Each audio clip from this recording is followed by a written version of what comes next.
નમસ્કાર મિત્રો, દેશ અને દુનિયા તેમજ ગુજરાતના મહત્વના સમાચારમાં આપનું સ્વાગત છે। આજના મહત્વના સમાચાર મેળવવા માટે વિડીયોને અંત સુધી જોતા રહો। સૌથી પહેલા આવા જ સમાચાર મેળવવા માટે આ ચેનલને સબસ્ક્રાઇબ કરવાનું ના ભૂલતા। ત્યારબાદ સમાચારમાં આગળ વાત કરીએ તો ભારતની અંદર અત્યારે ઘરે ઘરે સ્માર્ટ મીટર લાગી રહ્યા છે। તો મિત્રો, શું સ્માર્ટ મીટર લગાવવું ફરજિયાત છે? તો મિત્રો, તમને જણાવી દઈએ કે સ્માર્ટ મીટર લગાવવું ફરજિયાત નથી અને આવો કોઈ પણ કાયદો પણ નથી અને હાઈકોર્ટ અને સુપ્રીમ કોર્ટનો એવો કોઈ હુકમ પણ નથી કે તમારે સ્માર્ટ મીટર ફરજિયાતપણે લગાવવું પડે। આમ છતાં ભારતમાં ઘરે ઘરે સ્માર્ટ મીટર લાગી રહ્યા છે અને તેનો મોટા પ્રમાણમાં વિરોધ પણ થઈ રહ્યો છે। તો આપણે એક કેસની સુનાવણી બાબતે સમાચાર વિશે વિસ્તૃત માહિતી જોઈએ કે સ્માર્ટ મીટર લગાવવાનો કાયદો શું છે, સ્માર્ટ મીટર લગાવવું ફરજિયાત છે કે સ્માર્ટ મીટર લગાવવું ફરજિયાત નથી। તો બન્યા રહો ચેનલ સાથે। ગુજ્જુ માસ્ટર ન્યૂઝ ચેનલને સબસ્ક્રાઇબ કરો નવા હોય તો, અને ખેડૂત વિષયક માહિતી તેમજ તમામ જે નવી ઘટના બનતા દેશ દુનિયાની અંદર સૌપ્રથમ જાણવા માટે ગુજ્જુ માસ્ટર ન્યૂઝ ચેનલને સબસ્ક્રાઇબ કરો। સમાચારમાં વિગતવાર વાત કરીએ તો સ્માર્ટ મીટર લગાવવું ફરજિયાત છે કે નહીં? તો રાજ્યભરમાં સ્માર્ટ મીટર લગાવવા અંગે ભારે વિરોધ થઈ રહ્યો છે, પરંતુ સ્માર્ટ મીટર લગાવવું ફરજિયાત છે કે નહીં તેનો મોટો સવાલ છે। ત્યારે આ અંગે આરટીઆઈ એટલે કે રાઇટ ટુ ઇન્ફોર્મેશનમાં મોટો ખુલાસો કરવામાં આવ્યો છે। પોરબંદરની અંદર એક અરજદારે કરેલી અરજીની અંદર એવું સામે આવ્યું છે કે આ પ્રકારનું મીટર લગાવવું ફરજિયાત હોય તેવો કોઈ કાયદો કરવામાં આવ્યો નથી। પોરબંદરના રાણાવાવના અમરડ વિસ્તારમાં રહેતા માધવજી લક્ષ્મણ ડોડિયાએ ગુજરાત વીજ કંપનીને આરટીઆઈ કરીને કેટલીક માહિતી માંગી હતી અને આ આરટીઆઈમાં સ્પષ્ટ કહેવામાં આવ્યું છે કે ગ્રાહકે સ્માર્ટ મીટર લગાવવું ફરજિયાત નથી। સ્માર્ટ મીટર ઘરમાં લગાવવું ફરજિયાત છે તેવો કોઈ પણ હુકમ હાઈકોર્ટ કે સુપ્રીમ કોર્ટ દ્વારા પણ થયો નથી। સાથે જૂની જે મીટર સારી રીતે ચાલતું હોય તો તેને હટાવવાનો નિયમ પણ કેન્દ્ર સરકાર અથવા તો રાજ્ય સરકાર દ્વારા બનાવવામાં આવ્યો નથી। એટલે મિત્રો, ખાસ કરીને જણાવી દેવામાં આવે કે સ્માર્ટ મીટર લગાવવું ફરજિયાત નથી। આવો કોઈ પણ કાયદો અથવા તો હાઈકોર્ટ કે સુપ્રીમ કોર્ટનો કોઈ પણ પ્રકારનો આ હુકમ પણ નથી। જો તમારું જૂનું મીટર સારી રીતે ચાલતું હોય તો તમે તે રખાવી શકો છો। સ્માર્ટ મીટર લગાવવા માટે કોઈ પણ કાયદો નથી। ત્યારબાદ સમાચારમાં વાત કરીએ તો ગુજરાતની અંદર ગુજરાતનું જે બજેટ છે 2026-27નું ગુજરાતનું બજેટ રજૂ થવા જઈ રહ્યું છે। ગુજરાત વિધાનસભા એટલે કે Gujarat assembly member of the legislative assembly MLA ગુજરાતના એમએલએ દ્વારા ગુજરાત વિધાનસભા ગાંધીનગરનું સંચાલન કરવામાં આવે છે, ગુજરાત એસેમ્બલીનું સંચાલન કરવામાં આવે છે અને આ વર્ષે એટલે કે 2026-27નું બજેટ સત્ર રજૂ થવા જઈ રહ્યું છે। તો તે વિશે વિગતવાર માહિતી જોઈએ।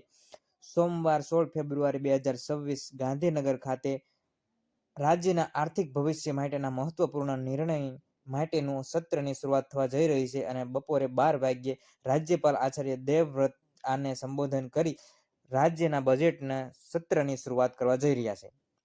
તો તે વિશે વિસ્તૃત ચર્ચા કરી લઈએ। ગુજરાત રાજ્યનું 2026-27નું બજેટ સત્ર જાહેર થવા જઈ રહ્યું છે। રાજ્યનું વર્ષ 2026-27નું અંદાજપત્ર એટલે કે ગુજરાતનું બજેટ આગામી 18 ફેબ્રુઆરીના રોજ ગૃહમાં રજૂ કરવામાં આવશે। નાણામંત્રી કનુભાઈ દેસાઈ એટલે કે ફાઇનાન્સ મિનિસ્ટ્રી કનુભાઈ દેસાઈ સતત 5મી વખત રાજ્યનું બજેટ રજૂ કરીને એક નવો વિક્રમ સ્થાપિત કરશે। તો મિત્રો, ગુજ્જુ માસ્ટર ન્યૂઝ ચેનલ સાથે જોડાયા રહો।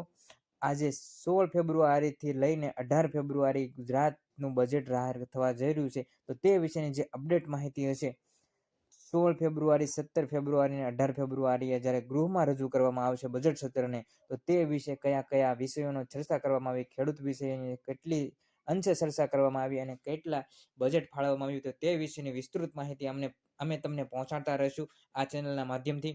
જો તમે ચેનલમાં નવા હોય તો સબસ્ક્રાઇબ કરી ચેનલ સાથે જોડાઓ।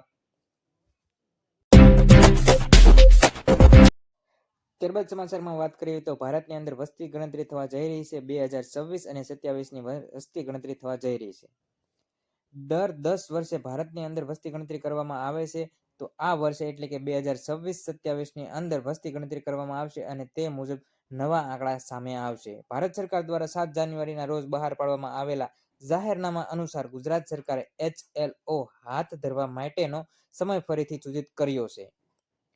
ત્યારબાદ માહિતી જોઈએ તો 2 ફેબ્રુઆરીના રોજ રાજ્યની અંદર નોટિફિકેશન અનુસાર હાઉસ લિસ્ટિંગ ઓપરેશન માટેનું ફિલ્ડ વર્ક 20 એપ્રિલથી 19 મે 2026 સુધી કરવામાં આવશે તેવું પણ જાહેર કરી દેવામાં આવ્યું છે। ફિલ્ડ વર્ક શરૂ થાય તે પહેલા 5 એપ્રિલથી 19 એપ્રિલ સુધી 2026 અંતર્ગત 15 દિવસ માટે સેલ્ફ એમ્યુરેશન SE અભ્યાસ હાથ ધરવામાં આવશે.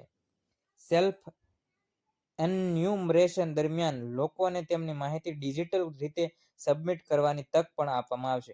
તો મિત્રો 2026 અને 27ની જે વસ્તી ગણતરી છે તે એકદમ ડિજિટલ સ્વરૂપે કરવામાં આવશે અને તેની શરૂઆત પણ કરી દેવાની જાહેરાત પણ કરી દીધી છે. 7 જાન્યુઆરીના રોજ આનું જે જાહેરનામું સરકાર દ્વારા બહાર પાડવામાં આવ્યું હતું.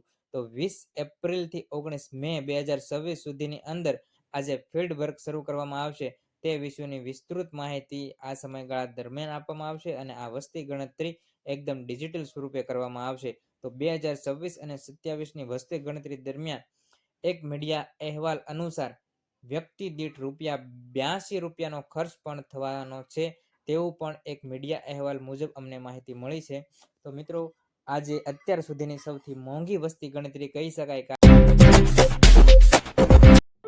તો મિત્રો મહત્વના ખેડૂત સમાચાર તેમજ સરકારની વિવિધ યોજનાઓ વિશેની માહિતી સૌપ્રથમ મેળવવા માટે ગુજ્જુ માસ્ટર ન્યૂઝ ચેનલને સબસ્ક્રાઇબ કરો અને ચેનલ સાથે જોડાઓ.